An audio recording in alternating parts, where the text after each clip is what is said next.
कोई बड़ा मातम नहीं हुआ, झंडा नहीं उतारा गया, न अखबारों ने स्याह हाशिए दिए।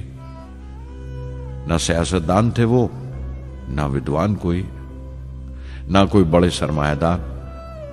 एक सीधे सादे इंसान थे, फरिश्ता सिफत।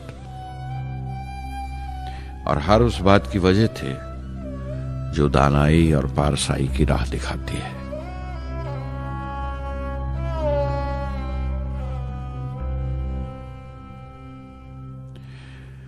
मैं बहुत देर तक अपनी मां के पास बैठा रहा, चुपचाप। और जब उठा थुम्बा लौटने के लिए तो उसने रुंधे गले से दुआएं दी मुझे।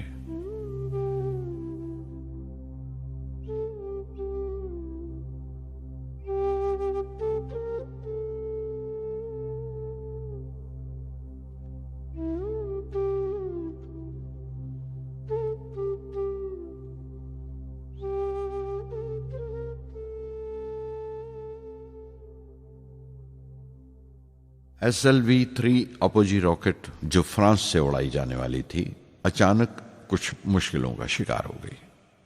मुझे फौरन फ्रांस जाना पड़ा। मैं रवाना होने ही वाला था कि मेरी मां की मौत की खबर पहुंची। यके बाद दीगरे 3 मौतें हो गई मेरे घर में। उस वक्त मुझे अपने काम में पूरे ध्यान की जरूरत थी। 100% लगन से काम करने की ख्वाहिश किसी और लगन की गुंजाइश नहीं छोड़ती।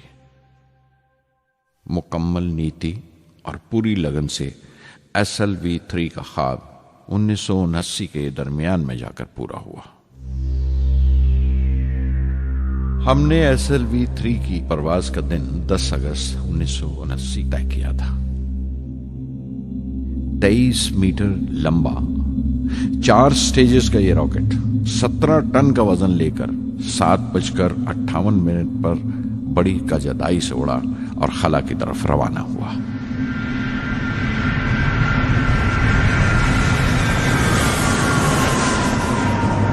पहली स्टेज हर तरह से पुख्ता निकली और बड़े आराम से रॉकेट दूसरी स्टेज में दाखिल हो गया।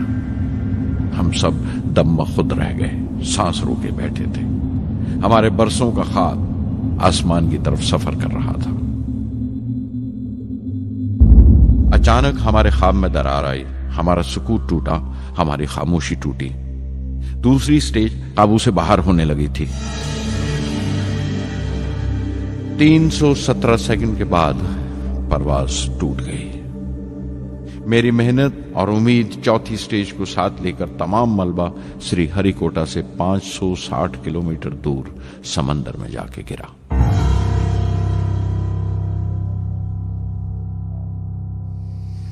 इस हादसे से हम सबको सख्त सदमा पहुंचा।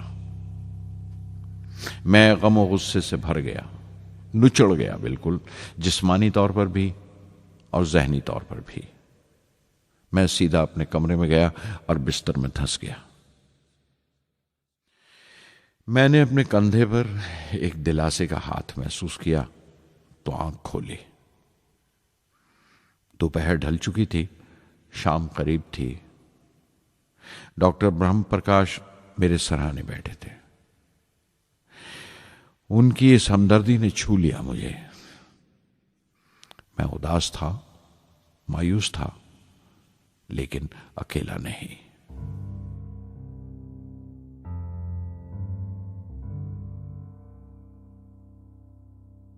हर शख्स तकनीकी जमा तफरीक और बहस मुबासे के बाद मुतमईन हो चुका था, संतुष्ट हो चुका था, लेकिन मुझे इत्मीनान ना आया और मुसलसल बेचैन रहा।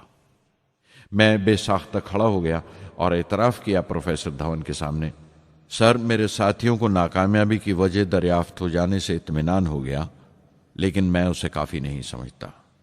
इस मिशन के डायरेक्टर की हैसियत से इस गलती को भी मैं अपनी जिम्मेवारी समझता हूं। SLV-3 की नाकामयाबी की जिम्मेवारी मेरी है।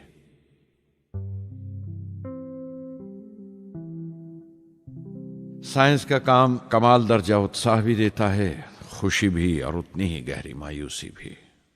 इस तरह के वाकयात सोच सोचकर मैं दिल को ढारस देता रहा। ये ख्याल कि इंसान चांद पर उतर सकता है, सबसे पहले एक रूसी साइंटिस्ट ने सोचा था। उसे हकीकत बनने में 40 साल गुजर गए जब अमेरिका ने उसे पूरा किया। प्रोफेसर चंद्रशेखर ने चंद्रशेखर लिमिट का आविष्कार किया था 1930 में, जब कैम्ब्रिज में पढ़ रहे थे। लेकिन 50 साल बाद उन्हें उसी डिस्कवरी पर नोबेल प्राइज मिला।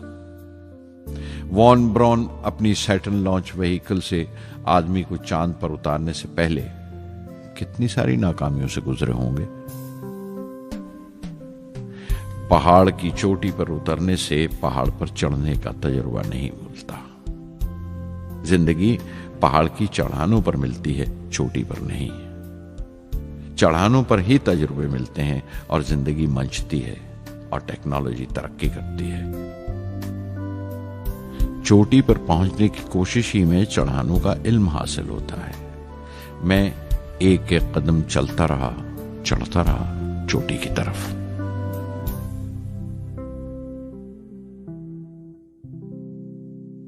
SLV-3 की उड़ान से 30 घंटा पहले 17 जुलाई 1980 के दिन अखबारों की सुर्खियां तरह तरह की राय और अंदाजों से भरी हुई थीं। ज्यादातर रिपोर्टर्स ने पहली SLV की उड़ान याद दिलाई थी कि किस तरह वो रॉकेट फेल हो गया था और उसका मलबा समंदर में जाकर गिरा था। कुछ लोगों ने तो देश की दूसरी खामियों का जिक्र करते हुए भी उसे SLV-3 से जोड़ दिया था।